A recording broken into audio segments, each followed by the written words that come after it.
Esta vez vamos a iniciar una serie de conferencias relacionadas con la cardiología aeroespacial. Se refiere al comportamiento del sistema cardiovascular en las actividades aéreas y en las actividades espaciales. Tiene esto sentido, tiene interés práctico, porque debemos recordar que en el mundo se trasladan alrededor de 2.000 millones de seres humanos por avión cada año. En México andamos sobre los 50 millones de pasajeros. Pero además, nuestro país y otros países también tienen una orografía muy particular en las que hay poblaciones bajas, de altitud media y de gran altitud. Todo esto impone al sistema cardiovascular una serie de cambios o de respuestas a el déficit normal que en estas altitudes se tiene del oxígeno ambiental. Y el hecho de que hayamos elegido esta serie o este tema, en general se debe a que en la Universidad Autónoma de Tamaulipas acabamos de terminar un libro que se ha elaborado aquí en esta universidad con ese nombre, Cardiología Aeroespacial. Pero además estaremos ofreciendo a ustedes algún conocimiento relacionado con la medicina espacial, el comportamiento justamente de este aparato, de este sistema en el ámbito espacial. Y también diremos o expondremos para ustedes los avances que la ciencia médica ha tenido, en particular la cardiología, con motivo de la investigación espacial. Los beneficios, los adelantos que se han tenido en esta área de la actividad humana. Empezamos entonces con el primer tema, que es medio ambiente aeronáutico.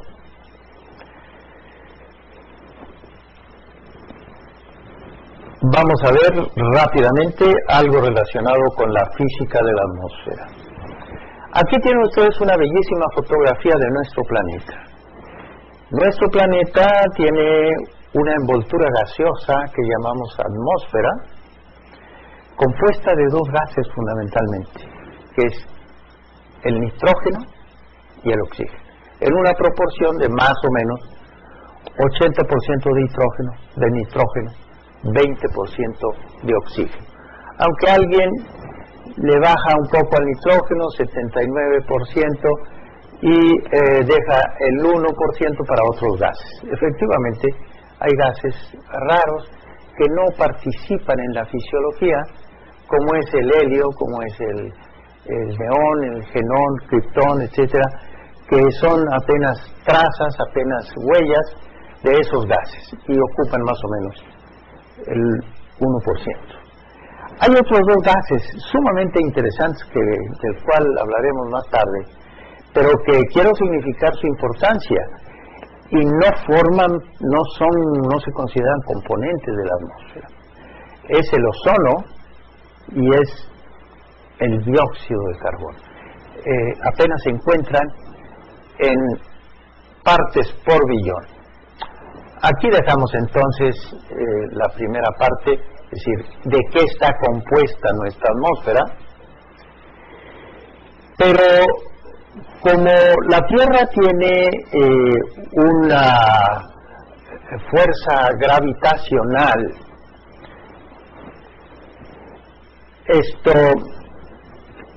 todo lo que es materia, incluyendo los gases, pues tienen un peso. Entonces la atmósfera tiene un peso.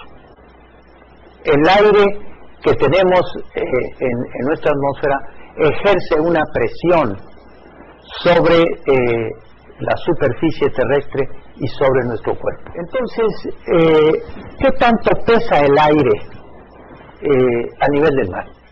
Bueno, si tomamos una columna de 1 centímetro cuadrado, el peso del aire es de 1 kilogramo por centímetro cuadrado. Pero para medir adecuadamente la presión barométrica, los físicos han adoptado milímetros de mercurio. Entonces toman una columna de 1 milímetro cuadrado, pero de una columna de mercurio. Y entonces la presión barométrica al nivel del mar es de 760 milímetros de mercurio. Pues ahí, digamos en términos generales, no se trata de una exposición de meteorología, aunque hablaremos algo de esto, sino simplemente generalidades sobre nuestra atmósfera. Ningún otro planeta tiene la atmósfera que tiene la Tierra. Es única y gracias a eso seguramente se originó y ha evolucionado la vida en todas sus formas. Ahora bien, ese espacio de la atmósfera tiene 4 capas. Los meteorólogos, los físicos la han dividido en estas 4 capas.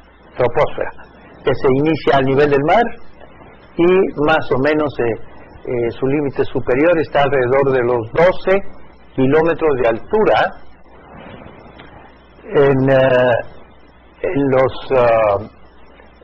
el Ecuador y un poco menos en los polos, como que se reduce su altitud en los polos.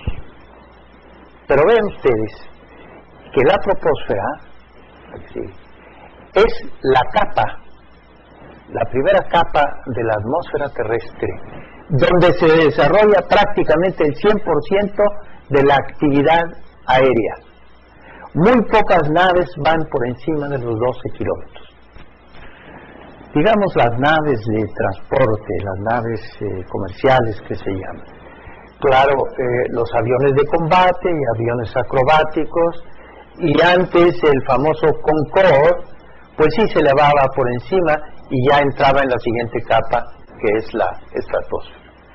La estratosfera va hasta los 50 kilómetros, luego sigue una capa intermedia que es la mesósfera, hasta los 80 kilómetros de altura, y luego la ionosfera o termósfera que llaman otros, y finalmente una capa que no se ha precisado bien a bien hasta dónde llega, que es la exósfera.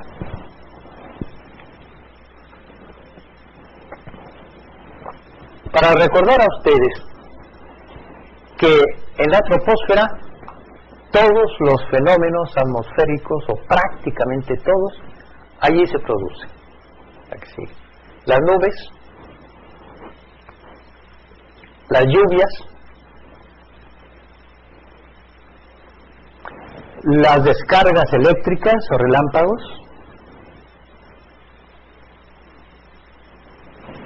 los movimientos de la masa aérea, como pueden ser los vientos, las brisas, algunas tormentas, en fin, pero sobre todo lo más impresionante que son los ciclones y los tornados. También se forma dentro de la troposfera la nieve, las nevadas, las granizadas y hasta ahí. Todo esto solamente para ejemplificar, para informar a ustedes visualmente y se grabe el concepto que realmente en la troposfera es donde se desarrolla la mayor parte de los fenómenos atmosféricos. Curiosamente, es la parte más inestable y más peligrosa de toda la atmósfera. Y es justamente ahí donde se operan las aeronaves. Es allí donde se desarrolla justamente la actividad aeronáutica. Dirán ustedes, ¿cómo es posible que exista semejante contradicción? Que la capa más inestable, más activa, más riesgosa sea justamente a donde se desplazan los aviones. ¿Por qué no buscar otro sitio más abajo, más arriba, digamos? Bueno, la razón es de tipo técnico, no es otra. Porque se debe a que va disminuyendo rápidamente la presión barométrica y el contenido de oxígeno a medida que uno se eleva en la atmósfera. Por lo tanto, los pasajeros deben contar en el interior de las aeronaves con una presión de gases, con una presión del aire suficiente para que su fisiología no se altere. Y entonces los aviones presurizan sus cabinas a una altitud, digamos, equivalente a los 1500, 2000 y no más de 2500 metros, equivalente a esa altitud, 2500 metros, no más allá. Ahí se cierra la cabina y el avión puede seguir elevándose hasta los 13, 14 o en el caso de los aviones supersónicos mucho más arriba. Y la presión atmosférica dentro de la cabina no cambia. Entonces se realizan las actividades aéreas en esta primera capa de la atmósfera debido a ese problema técnico, porque de otra manera los aviones serían naves espaciales, no pueden ir más arriba porque la presión diferencial, o sea, la diferencia de presión entre la atmósfera interior de la cabina y la atmósfera exterior es muy grande y eso pone en peligro la estructura del avión y en peligro naturalmente la salud, la seguridad y la vida de los pasajeros. Muy bien. ¿Qué características tiene la troposfera? Esta es una información de tipo general, pero que tiene implicaciones desde el punto de vista médico. Esto, lo que ven ustedes en la pantalla. A medida que uno se eleva en la atmósfera, disminuye la temperatura ambiente. Cuando uno llega a los 8,5, 9, 10 kilómetros de altura, la temperatura ambiente es de 50 grados bajo cero. Así, 50 grados bajo cero. Cuando ustedes se trasladan en un avión comercial, sobre todo aquellos aviones mayores, más grandes, que cruzan los océanos o los continentes, que se elevan hasta 12 o 13 kilómetros de altura, esos aviones se están desplazando en una temperatura ambiente de menos 55 grados centígrados. Bueno. Segundo, disminuye la presión barométrica. Cuando uno se eleva hasta los 3.000 metros de altura, que es la altitud más o menos cercana a Toluca o a Meca y algunos otros lugares de Chihuahua o del Estado de México, allí ya tenemos 1/3 de atmósfera solamente. Y si el avión se eleva a 5.500 metros de altura, que es la altitud, digamos, del Popocatépetl o algo así del Iztaccíhuatl, bueno, pues allí la temperatura, o digo, la presión barométrica es apenas la mitad de la atmósfera. Y la temperatura, por supuesto, congelante. Por eso hay nieve